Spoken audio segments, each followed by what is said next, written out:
warahmatullahi wabarakatuh. Perkenalkan, nama saya Fajar Penata dari kelas C2, Prodi Ilmu Pemerintahan, Fakultas Ilmu Sosial dan Ilmu Politik, Universitas Brawijaya. Pada kesempatan kali ini, saya akan membahas mengenai struktur pemerintahan Indonesia dan relasinya dengan demokrasi.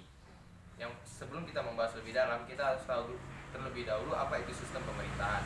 Sistem pemerintahan merupakan segala aktivitas yang dijalankan oleh lembaga eksekutif, legislatif, dan yudikatif dalam upaya penyelenggaraan negara. Selanjutnya, apa sistem pemerintahan yang digunakan oleh Indonesia? Indonesia sendiri menggunakan sistem pemerintahan presidensial, di mana presiden ditempatkan sebagai kepala negara sekaligus kepala pemerintahan, dan presiden dipilih secara langsung oleh rakyat melalui proses pemilu.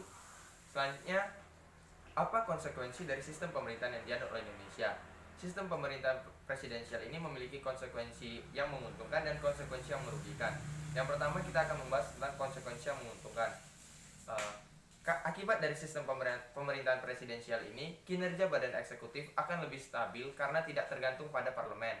Selanjutnya, kabinet akan lebih mudah menyusun program kerja karena menyesuaikan dengan jangka waktu masa jabatan yang sebelumnya telah ditetapkan secara jelas dalam undang-undang. Selanjutnya adalah konsekuensi yang merugikan. Selanjutnya kita akan membahas tentang konsekuensi yang merugikan. Sistem pemerintahan presidensial ini memungkinkan tidak adanya alur pertanggungjawaban yang jelas di antara lembaga-lembaga negara. Selain itu, sistem pemerintahan presidensial bisa memicu kekuasaan eksekutif terlalu dominan karena eksekutif sendiri berada di luar pengawasan legislatif sebagai representasi dari rakyat, sehingga hal itu juga mendorong bahwa kontrol masyarakat terhadap pemerintahan akan semakin lemah. Selanjutnya kita akan membahas struktur pemerintahan yang ada di Indonesia. Jika kita berbicara tentang struktur, hal pertama yang terbayangkan oleh kita adalah hierarki dari atas ke bawah. Begitu pula dengan struktur pemerintahan Indonesia, di mana hierarki teratas diisi oleh konstitusi sebagai pedoman dalam penyelenggaraan negara. Konstitusi sendiri mengatur wewenang dari tiap-tiap lembaga negara agar menjalankan tugasnya dengan maksimal dan tetap dalam batasan-batasan tertentu. Selanjutnya di hierarki kedua, sistem pemerintahan presidensial ini menempatkan lembaga-lembaga negara dalam satu urutan yang sejajar, di mana eksekutif, legislatif, dan yudikatif dalam satu kesatuan yang sejajar, sehingga inilah yang memungkinkan tidak ada alur pertanggungjawaban yang jelas di antara ketiga lembaga tersebut. Terus, apa pengaruh dari struktur pemerintahan Indonesia ini terhadap demokrasi?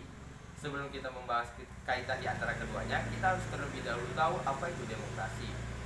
Pada esensinya, demokrasi merupakan suatu paham yang menempatkan rakyat sebagai pemegang kedaulatan tertinggi dalam negara, dan hal itu tercermin dalam struktur pemerintahan kita, yang mana anggota dari lembaga eksekutif dan legislatif dipilih secara langsung oleh rakyat melalui proses pemilu.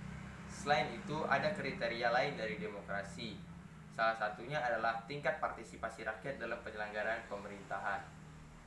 Di dalam konstitusi sebagai puncak hierarki telah menyebutkan secara jelas bahwa setiap negara, setiap warga negara memiliki hak untuk berpolitik, yaitu hak untuk memilih dan hak untuk dipilih.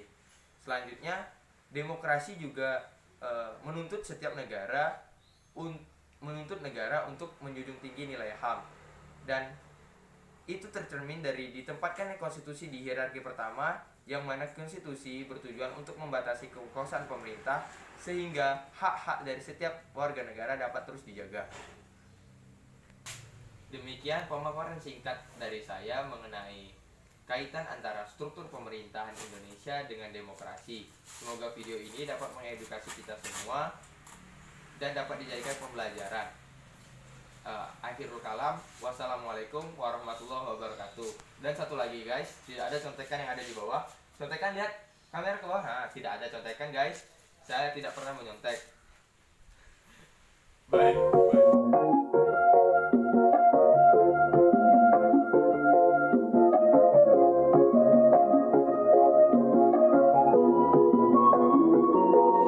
We got history, got me feeling the nostalgia when you look at me. Thinking about what could've happened or what could've been. Finally your face, I know ain't that a sight to see. Take my time, then take your clothes off one more time maybe. Acting like you don't recall it, ain't impressing me. Didn't come to see your friends, I know you came for me. Like your dress, but you fit better in my wrinkled tee. We moved on to newer things, but we got history. Put my feelings all aside, don't know what to make it right.